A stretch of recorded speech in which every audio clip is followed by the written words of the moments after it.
So yun mga kabayan, bisitahin natin na si Diwata para sa overloading.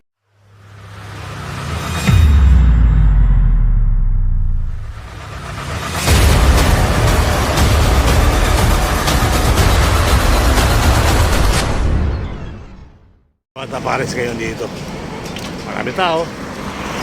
Kaya lang hindi sa kanila nakabila kasi kada ano, may kayo na ng mga katawan. Katawan.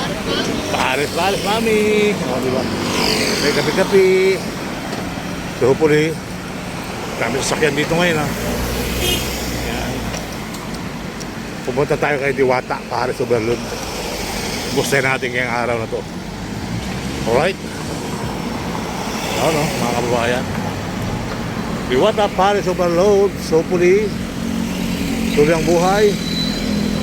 Tuloy ang lahat.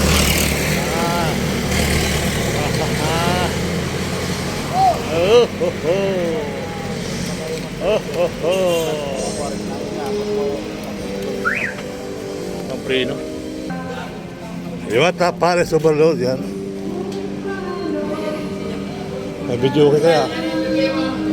Shoutout sa dalawa kong kaibigan nito. Kumusta? Wow! Sarap na ulam nila ngayon guys, oh. May limpo tayo ni Yaw. May bangus. Bangus bili.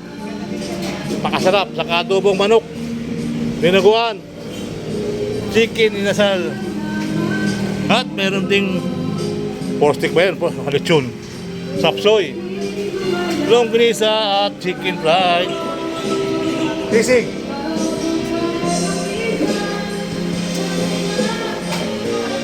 Kaya po mga bagong menu, pwede kayo magbayad ng GCash. At pagkakain kayo, kain kayo saging, may itlog. Ayan, Pares Overload tayo pa rin mga kababayan. Okay? Shoutout tayo doon.